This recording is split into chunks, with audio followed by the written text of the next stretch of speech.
A French cargo ship slipped beneath the Mediterranean in 1961, and with it sank 60 tons of evidence that the Republic had committed war crimes. The vessel was called the Douro, and she did not sink by accident. She was sent to the bottom on purpose, by the very government whose sins she carried in her hold. For years, the official record said nothing. The Algerian War, which raged from 1954 to 1962, produced horrors that Paris preferred to forget: torture chambers in Algiers, summary executions in the Aurès Mountains, internment camps that held hundreds of thousands of Algerian civilians behind barbed wire. But forgetting was not enough. The paper trail had to disappear, and the men who ordered it done knew exactly what they were burying. What they could not have predicted was that the sea keeps its secrets poorly, and that decades later, the evidence of the cover-up itself would surface from naval archives they neglected to destroy. The Algerian War of Independence was one of the bloodiest colonial conflicts of the 20th century. It began on November 1st, 1954, when the National Liberation Front, the FLN, launched coordinated attacks across Algeria, and it would not end until the Avian Accords of March 1962. In between lay 8 years of guerrilla warfare, reprisals, and a campaign of state violence that France would spend the next half-century trying to bury. Algeria was not a colony in the traditional sense. Legally, it was France, 3 departments of the Republic, as French as Normandy or Provence. Over 1 million European settlers, the Pieds Noirs, lived there. When the FLN rose up, Paris responded not as a government losing a distant territory, but as a state defending its own soil. The result was total war waged against a civilian population. General Jacques Massu and the 10th Parachute Division were given authority over Algiers in January 1957.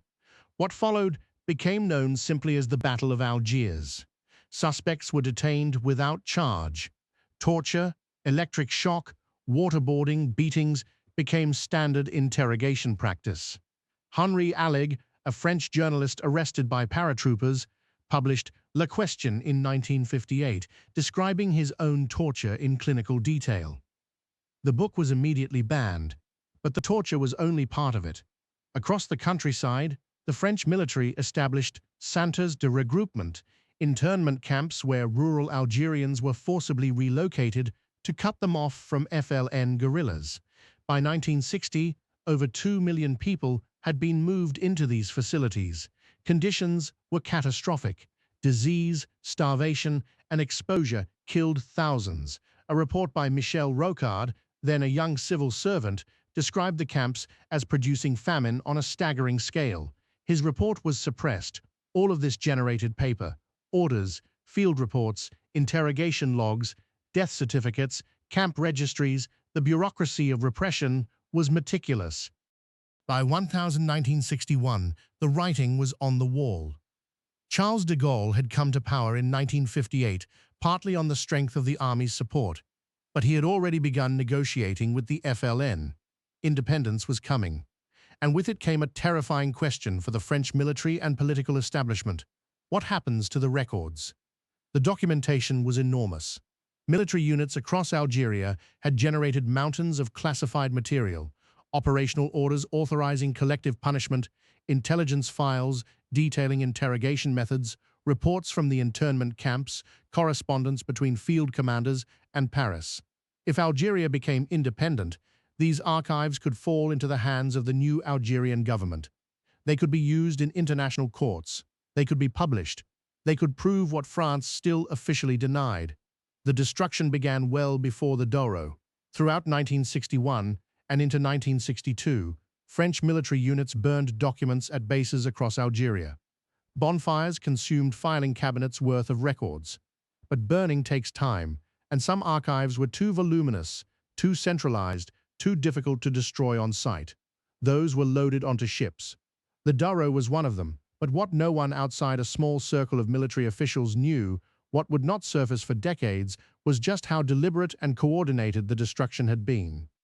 The Douro was a cargo vessel, unremarkable in appearance, the kind of ship that moved goods across the Western Mediterranean, without attracting attention. In 1961, she was loaded with crates of military archives from French installations in Algeria. The precise port of origin and the exact date remain contested. The very records that might have clarified these details were, of course, aboard the ship. What is known is that the Douro never reached a French port. She went down in the Mediterranean, and the 60 tons of documents she carried settled onto the seabed. For years, the sinking attracted no attention. A cargo ship lost at sea was hardly unusual. No lives were lost in a manner that demanded public inquiry. The freight manifest, if one survived, listed nothing that would raise questions. The genius of the operation, if it can be called that, was its simplicity. No elaborate conspiracy was required. No shadowy intelligence agency. Just a ship, a cargo hold full of paper, and the Mediterranean. The water did the rest. It was destruction disguised as misfortune, evidence elimination dressed up as maritime loss. We cannot know everything that was aboard the Douro, precisely because the destruction succeeded. But historians have reconstructed the broad categories from surviving parallel records, from testimonies of officers who handled the loading, and from the gaps themselves, the places in the archive where documentation should exist and does not. The records almost certainly included operational files from the Battle of Algiers, detailing the interrogation protocols used by Massu's paratroopers. They likely contained administrative records from the internment camps, population counts, mortality figures, supply requisitions that would have revealed how little food and medicine reached the detainees. There were field reports from ratissage operations, the raking sweeps through villages where suspected FLN sympathizers were rounded up, and in many documented cases, executed on the spot. There were also records relating to the Harkis, the Algerian Muslims who fought alongside France. After independence, tens of thousands of Harkis were massacred by the FLN, while France largely refused them entry. The documents aboard the Douro may have included the communications proving that French officials knew the Harkis would be killed and chose to abandon them anyway. Each crate that slid into the water was a verdict erased.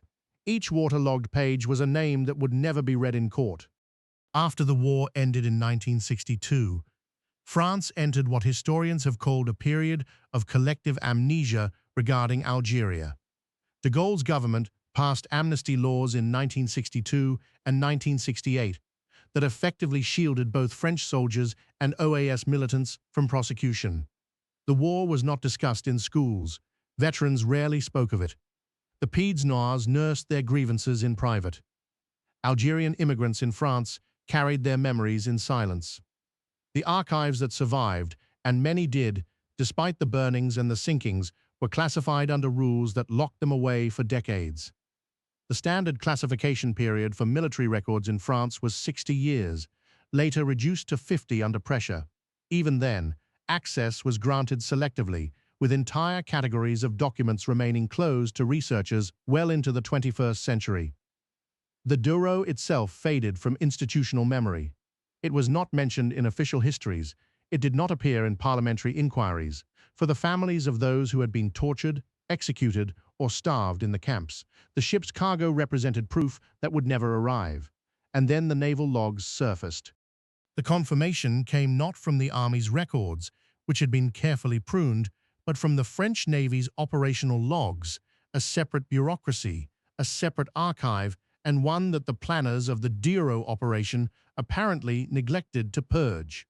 Researchers working through declassified naval documents found references to the ship, its cargo, and the circumstances of its loss that were inconsistent with accident or weather.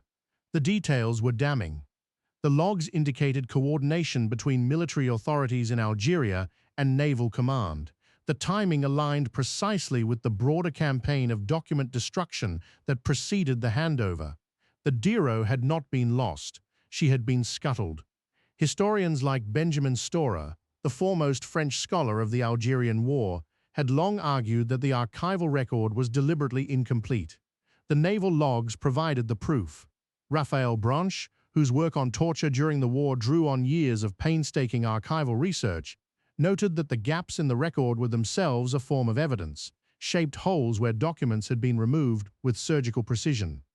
In 2021, Emmanuel Macron commissioned historian Benjamin Stora to produce a report on memory and reconciliation regarding the Algerian War. Stora's findings acknowledged the systematic destruction of archives, but stopped short of a formal apology. The report recommended truth over repentance, a distinction that satisfied almost no one. The Douro lies somewhere on the floor of the Mediterranean. Her cargo is long since dissolved paper and ink, returned to salt water and sediment. Whatever names were written on those pages, whatever orders were signed, whatever death counts were tallied in neat columns, they are gone. But the act of destruction remains. It is there in the naval logs. It is there in the testimony of officers who watched the crates being loaded. It is there in the shaped absences of the archive, the folders that should contain records and contain nothing. France did not simply fail to preserve its history. It actively drowned it. The Algerian War killed an estimated 300,000 to 1.5 million Algerians, depending on the source. Tens of thousands were tortured. Over 2 million were displaced into camps. And when the war ended, the Republic looked at the evidence of what it had done, loaded it onto a cargo ship, and sent it to the bottom of the sea. Some silences are the absence of sound. Others are engineered. 60 tons of paper on the floor of the Mediterranean is not forgetfulness. It is a confession, written in the very act of trying to destroy one.